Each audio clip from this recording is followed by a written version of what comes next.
I need you to open up that stopwatch on your phone and set a timer for 10 minutes.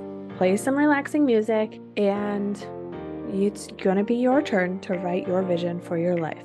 What is your ideal afternoon? What is the broader vision you want? What will make you feel at peace, feel whole, feel like you're doing what you're meant to be doing? Welcome to the Being Better Everyday podcast, where we make your days more peacefully productive while you're juggling all the things. I'm your host, Julie Wenslick, a millennial mom, finance professional, and founder of P&W Designs.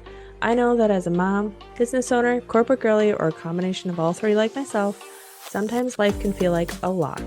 With the simplicity in systems and being better every day, we create habits and routines that support your life, create calm in the chaos, and put the you back in your everyday.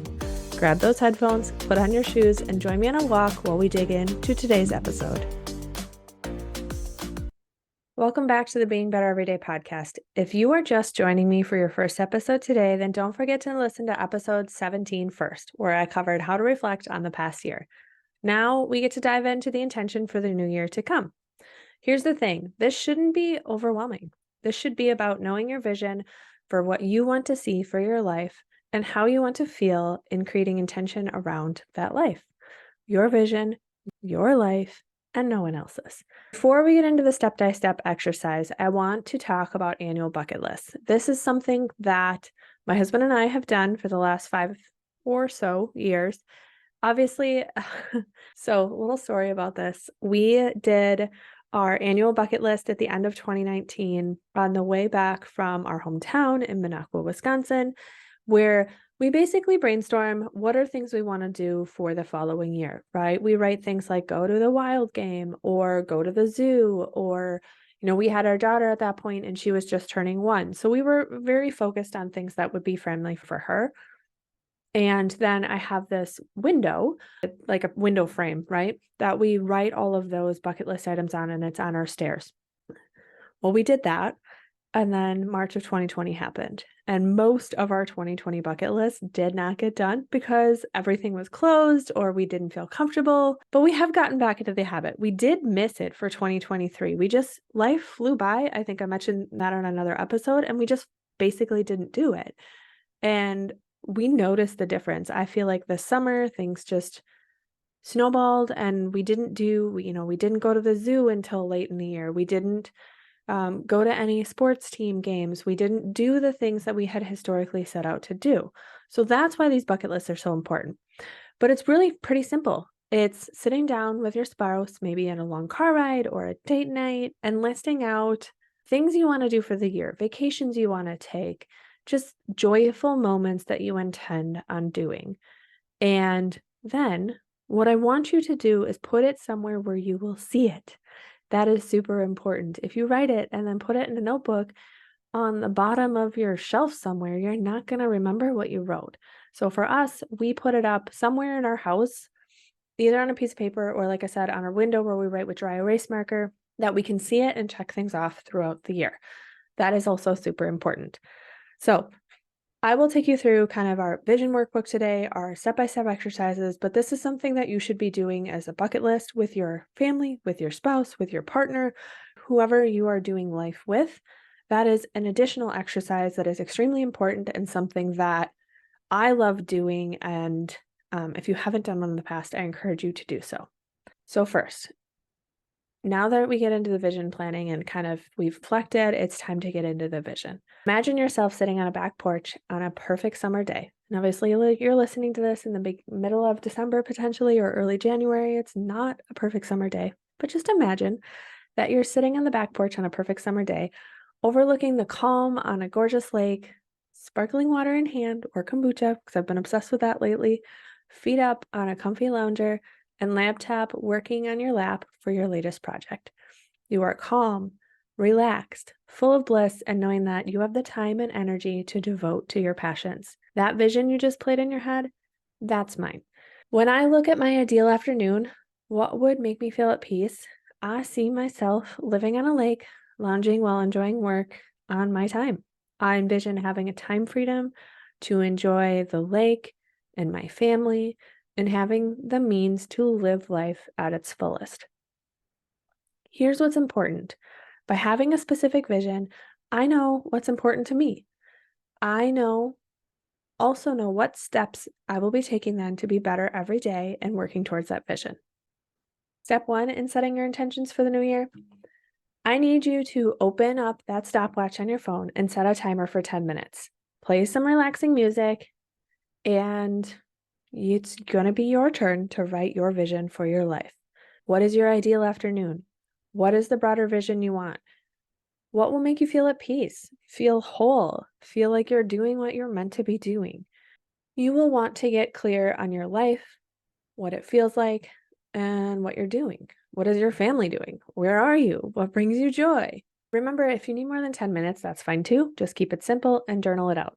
Like I've said in the past, I'm not a huge journaler, but this is one of those instances where I make an exception and redo this on an annual basis. Again, these are the episodes where you feel free to pause, do the exercise and come back, or listen, take notes on what I'm asking you to do, and do it and schedule time to do it on your own time. After you've done that, we get to step 2, which is going to be defining the areas that are important to you. Each one of us is different, our priorities, our focus, our vision. So we're going to get more granular on what your vision looks like for your life. Step 2 of this exercise is define the categories that are important to you. All of my planners start the month with 8 squares on the front page representing the 8 areas of your life for setting regular intention. So those of you on video, you can see it here, right? You'll see the 8 squares, and then I also start each planner with the same vision tab. In my planners, generally there are 3 already filled in for you: financial, personal, and physical. So let's work on defining what other areas are important to you based on the vision you set up in step 1.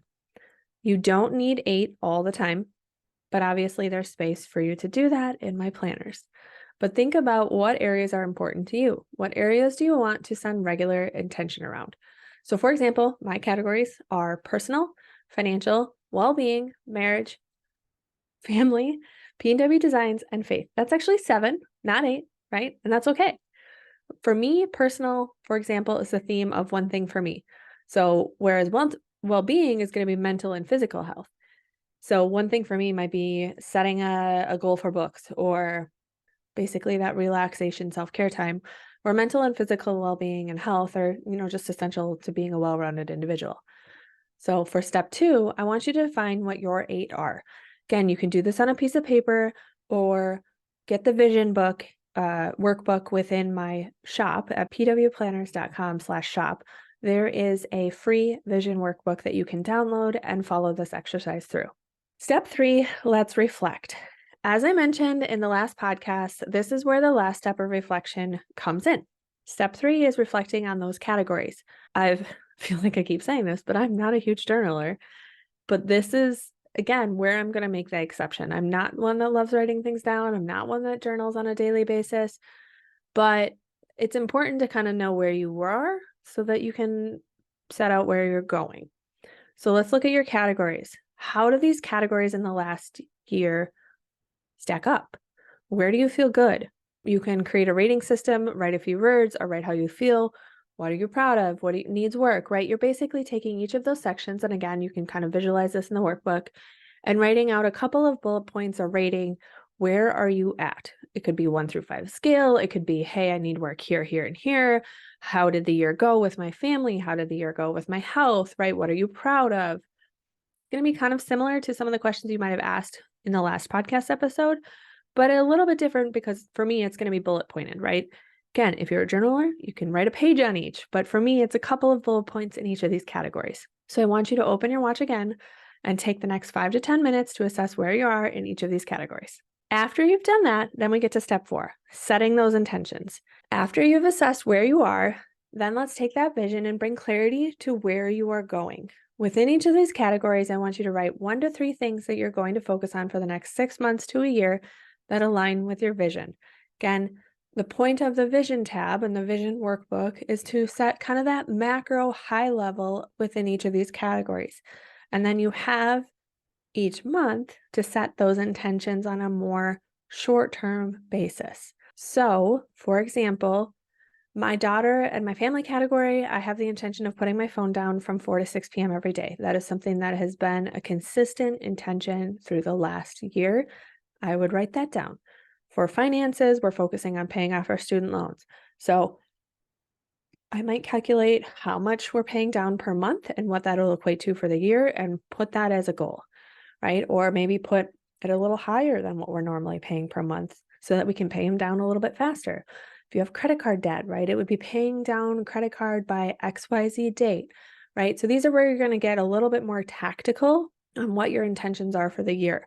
These are concrete goals. You ever heard of the word SMART goals? It's going to be similar to that, right? Where you're going to say, okay, I have the vision of X, so I need the intention of Y in order to accomplish that.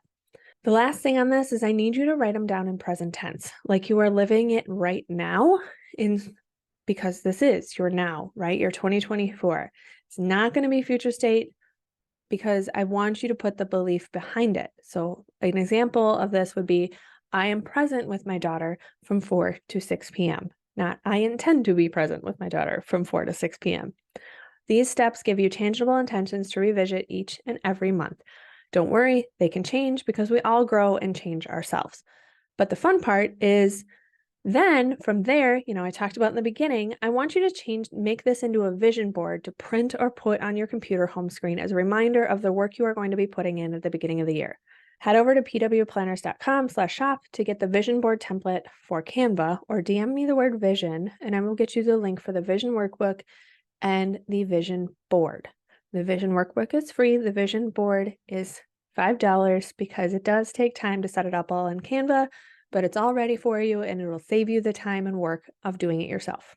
Step 5 is showing up for yourself. The final step, like I said, is showing up and doing the work. Each month is a new opportunity to show up for yourself, to believe in yourself, to start making steps towards the vision of the life you want to see yourself leading. You will fall off course. You will lose sight of the bigger picture and get lost in the overwhelm of the everyday. But keep going, get back up, and keep trying.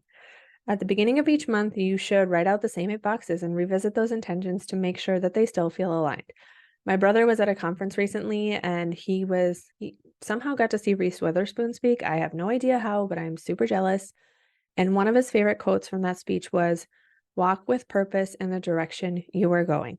So I'll leave you with that. Walk with purpose in the direction you're going. So until next time, keep on taking one step at a time towards your version of being better every day. Thank you for listening to today's episode of the Being Better Everyday podcast. To see any visuals, head over to my YouTube channel. Links, socials, and resources mentioned can always be found in today's show notes. I truly appreciate you leaving a rating and review to help me reach more women looking to build systems to be peacefully productive.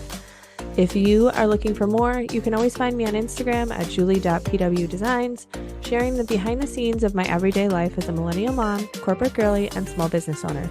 Until next time, keep on taking one step at a time towards your version of being better every day.